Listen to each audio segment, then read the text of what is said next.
The old town of Penumbra nestled at the edge of a dense and eerie forest, known for its whispers of mystery and stories of ancient creatures.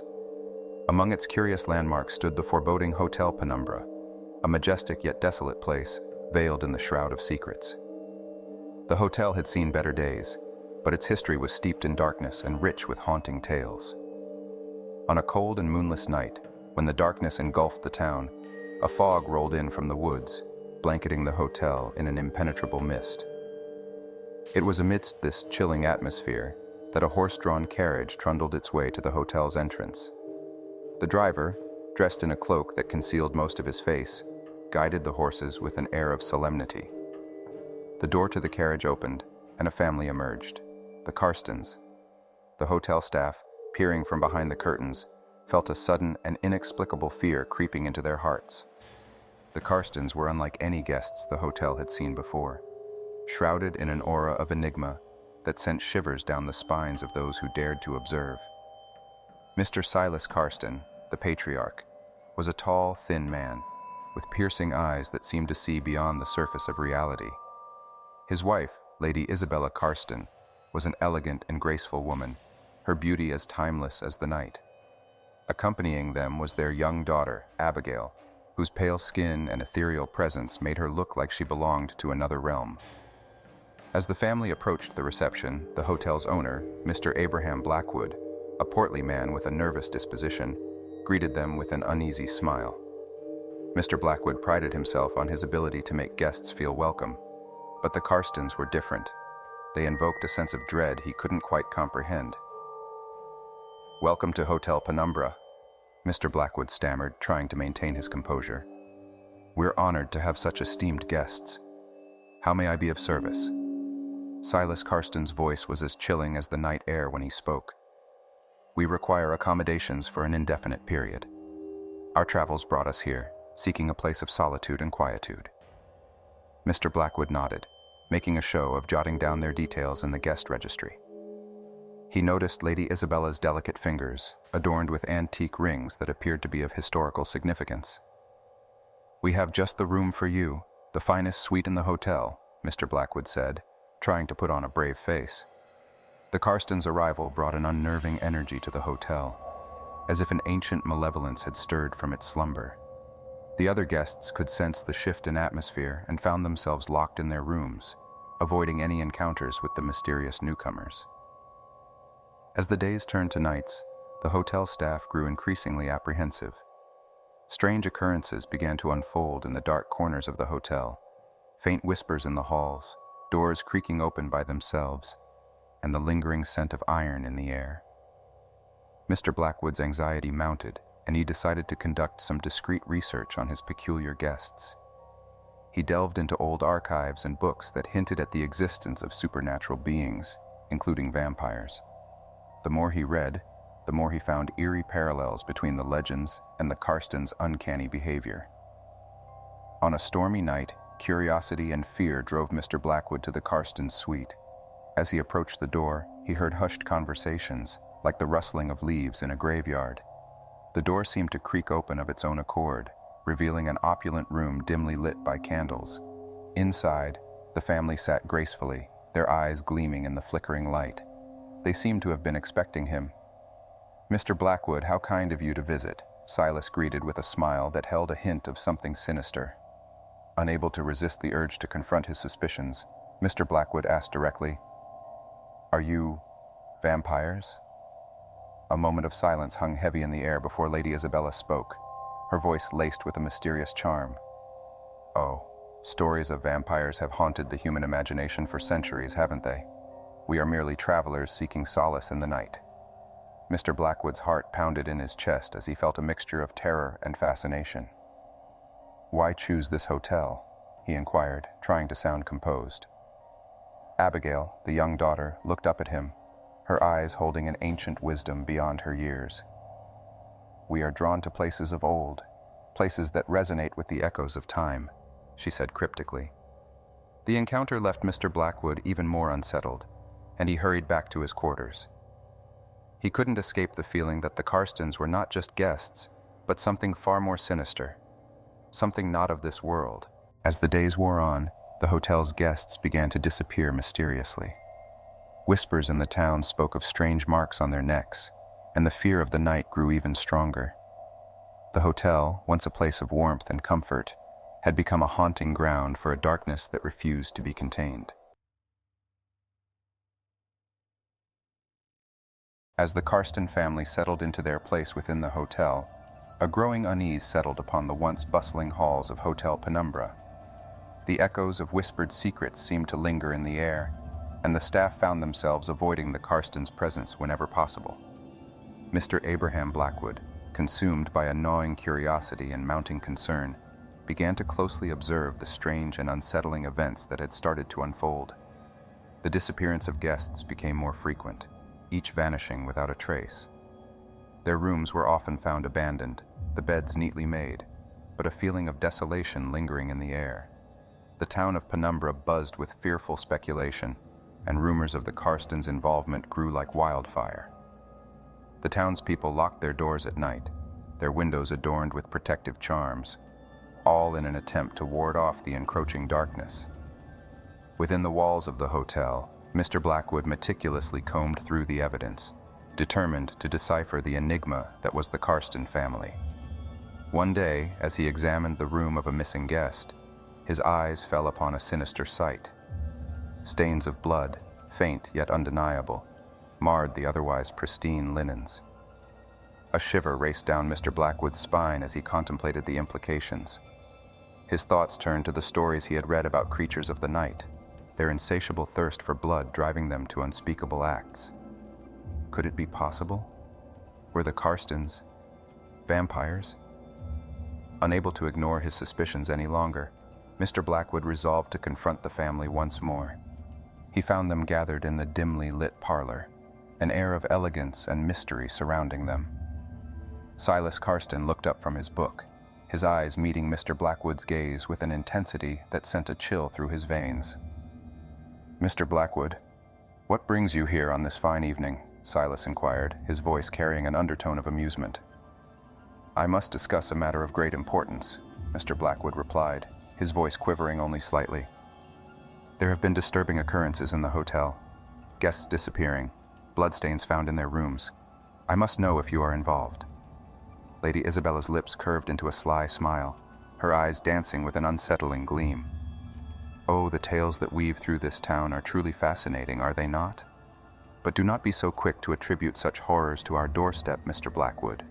There is darkness in every corner, and not all who wander are lost."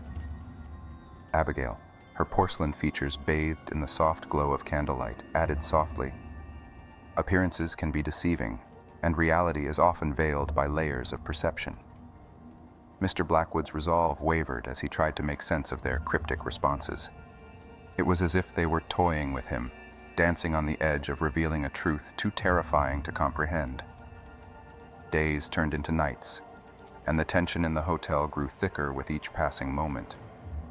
Mr. Blackwood's obsession with the Karstens bordered on paranoia, and he found himself scrutinizing every movement, every gesture. The hotel staff, too, had become increasingly wary, their gazes following the family's every move. One fateful night, a thunderstorm raged outside, unleashing torrents of rain that pounded against the windows like the desperate cries of lost souls. Mr. Blackwood paced his office, tormented by his suspicions and fears. He had to know the truth, had to confront the darkness that had enshrouded his once beloved hotel. Summoning every ounce of courage, he made his way to the Karstens' suite. As he approached their door, he heard hushed whispers from within, a melody of voices that seemed to hold a hypnotic power. With trembling hands, he pushed the door open, his heart pounding like a drum. Inside, the family stood together, their eyes fixed on a mesmerizing tableau before them. A figure lay sprawled on the bed, a pallid face framed by a cascade of raven-black hair.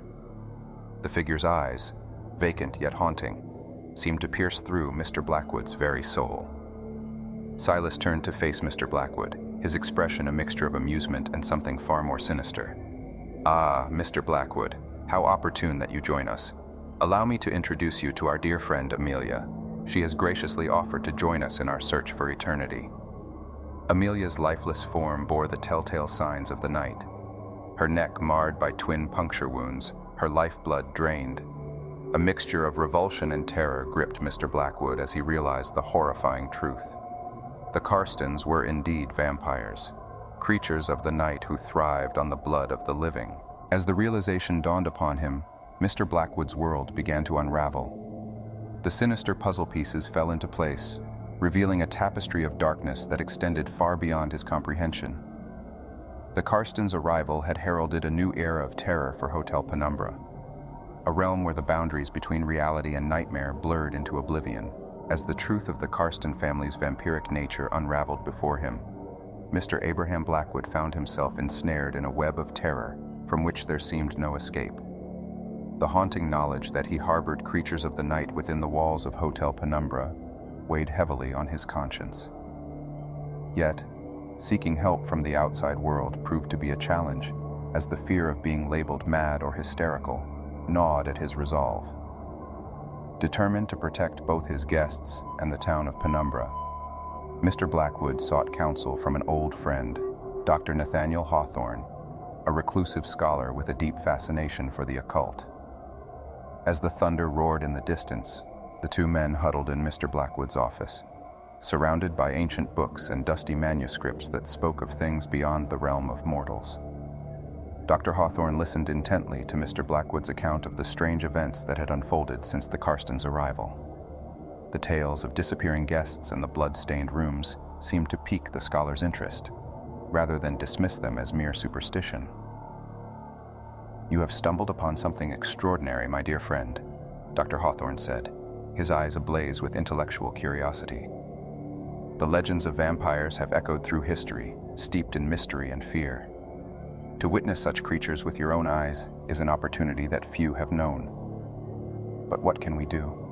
How can we protect the hotel and the town from these monstrosities?" Mr. Blackwood asked, his voice trembling. Dr. Hawthorne leaned forward, his gaze steady and serious. "Vampires are creatures of habit, bound by their insatiable thirst for blood. We must learn their patterns, their weaknesses. Only then can we devise a plan to confront them." Over the following days, Mr. Blackwood and Dr. Hawthorne delved deeper into the lore surrounding vampires. They studied ancient texts, examining methods of protection and ways to ward off the creatures of the night. Armed with newfound knowledge, they devised a daring plan to confront the Karsten family. On a moonless night, when darkness held sway, the duo ventured to the Karstens' suite, their hearts pounding with trepidation. They carried with them symbols of protection, silver crosses, garlic, and vials of blessed water. Their resolve was strong, yet they knew that facing the vampires would be an endeavor fraught with danger. As they approached the suite, the air seemed to grow heavier, charged with an otherworldly energy. The door creaked open, revealing the Karstens, their eyes gleaming like nocturnal predators. The room was adorned with crimson curtains and an opulent grandeur that concealed the dark secrets within. "Ah, Mr. Blackwood, how delightful of you to visit us again," Silas said, his smile sending shivers down their spines. "We know what you are," Dr. Hawthorne declared boldly, holding up the symbols of protection. Lady Isabella chuckled softly, her laughter like a silken thread. "Do you now? And what do you intend to do with this knowledge?" Mr. Blackwood summoned all his courage and spoke with a voice that betrayed his fear. "We demand that you leave this hotel and the town of Penumbra. Your reign of terror ends here." The Karstens exchanged glances, their expressions veiled in amusement. Abigail, who had remained silent until now, stepped forward, her eyes locking with Mr. Blackwood's. "You speak of terror, but have you ever considered that we are simply fulfilling our nature?" she mused. "In the grand tapestry of existence, there are those who hunt and those who are hunted. We are but players in a timeless dance." Dr. Hawthorne's resolve wavered for a moment, as if the words of the young vampire struck a chord within him. Yet, he shook off the doubt and held his ground. "You may be creatures of the night, but you are not beyond redemption," he said, his voice filled with conviction. "There is humanity within you, and it is not too late to turn away from this path of darkness." Silas's eyes flashed with a predatory glint, and in an instant the atmosphere changed. The Karstens seemed to transform into creatures of pure malevolence, their elegant facades giving way to primal instincts. "We have lived for centuries, mortal man. Our thirst is unquenchable, and we are the hunters of your kind," Silas declared, his voice carrying the weight of the ages. A deadly silence enveloped the room as the tension reached its peak. The humans and vampires stood locked in a battle of wills, each seeking to assert their dominance. But just as the confrontation seemed to reach its climax, a deafening crash reverberated through the hallway outside. The sound of shattering glass and frantic screams pierced the night. The hotel staff, their fear finally breaking their silence, had gathered in a desperate attempt to confront the vampires. Faced with this unexpected resistance, the Karstens' composure faltered for a moment. It was the window of opportunity Mr. Blackwood and Dr. Hawthorne needed. With a swift motion, they brandished their symbols of protection and stepped forward, forcing the vampires to retreat. "Leave this place now! You are not welcome here!" Mr. Blackwood shouted, his voice filled with newfound determination. For a moment, the Karstens hesitated, their predatory instincts warring with a spark of uncertainty. Then, with a flash of movement, they vanished into the darkness, their forms dissipating like smoke. The hotel staff stood in stunned silence, their faces a mix of relief and terror. Mr. Blackwood and Dr. Hawthorne knew that the battle was far from over, but their stand had shown the vampires that the humans would not cower in fear. The pursuit of truth had led Mr. Abraham Blackwood down a treacherous path, one that culminated in a bloody and harrowing confrontation with the Karsten family. Hotel Penumbra had transformed into an arena of chaos, where the battle between mortal and vampire raged like a tempest. Every corner of the once stately establishment bore witness to the impending clash, and the air was thick with tension and foreboding. The moon hung high in the sky, casting an eerie glow over the hotel grounds as Mr. Blackwood, armed with symbols of protection and a heart set ablaze with determination, led a small group of brave souls against the Karstens. Dr. Nathaniel Hawthorne stood at his side, his scholarly demeanor transformed into one of grim resolve. The hotel's corridors had become a labyrinth of uncertainty, each step fraught with peril. Mr. Blackwood's senses were heightened, every rustle of fabric and creak of floorboards echoing like a warning. His heart pounded like a drum as he approached the Karsten suite, his grip on the crucifix in his hand unwavering. The door swung open, revealing the Karstens, their eyes gleaming like those of predators who had caught wind of their prey. Silas Karsten's lips curled into a sardonic smile, his voice dripping with mockery. "Ah, the valiant mortals return for another encounter. How delightful." "We have no intention of backing down," Mr. Blackwood retorted, his voice steady despite the adrenaline coursing through his veins. "Your reign of terror ends tonight." As the two sides faced off, the tension in the room was palpable, the air electric with anticipation. The hotel staff who had joined Mr. Blackwood exchanged nervous glances, their fear mingling with a fierce determination to protect their home and loved ones. The confrontation escalated rapidly. Dr. Hawthorne and Mr. Blackwood brandished their symbols of protection, the blessed water shimmering with an otherworldly light. The Karstens recoiled, hissing and snarling as the symbols burned like fire against their flesh. For a moment, it seemed as though the tide of the battle was turning in favor of the humans. But the Karstens were not so easily defeated. With a primal fury, they lunged at their adversaries, their movements a blur of inhuman speed and grace. The room became a battleground, with the clash of steel against steel and the sickening sound of flesh tearing through the air. Amidst the chaos, Mr. Blackwood caught a glimpse of Abigail, her eyes locked onto his with an intensity that sent a shiver down his spine. Her movements were fluid and calculated, her strength defying her youthful appearance. He realized that this confrontation was not just a battle of physical prowess. It was a clash of wills, of ideologies. As the battle raged on, the hotel's grandeur became a canvas splattered with the crimson hues of desperation and defiance. The Karstens fought with a ferocity born of centuries of survival, while the humans fought with the desperation of those who had everything to lose. Despite the odds, the humans held their ground, their determination unwavering. With a final surge of strength, Mr. Blackwood and Dr. Hawthorne managed to force the Karstens back. their symbols of protection proving to be a formidable barrier against the vampire's advance. Realizing that victory was slipping from their grasp, the Karstens retreated, their eyes burning with an unholy fire. "This battle may be won, but the war is far from over," Silas hissed, his voice carrying a chilling promise. With a final, lingering gaze, the Karstens vanished into the darkness, leaving behind a room in disarray and the lingering scent of blood. The hotel staff stood breathless, their bodies battered but their spirits unbroken. Days turned into weeks, and the scars of the confrontation remained etched into the hotel's walls, a testament to the fierce struggle that had taken place. The town of Penumbra slowly regained a semblance of normalcy, and Hotel Penumbra became a beacon of resilience, a testament to the strength of those who dared to stand against the darkness. Mr. Blackwood and Dr. Hawthorne, forever changed by their ordeal, continued to protect their home, knowing that the Karstens could return at any moment. The memory of the twilight confrontation served as a constant reminder that even in the face of unimaginable horrors, the human spirit could triumph against all odds.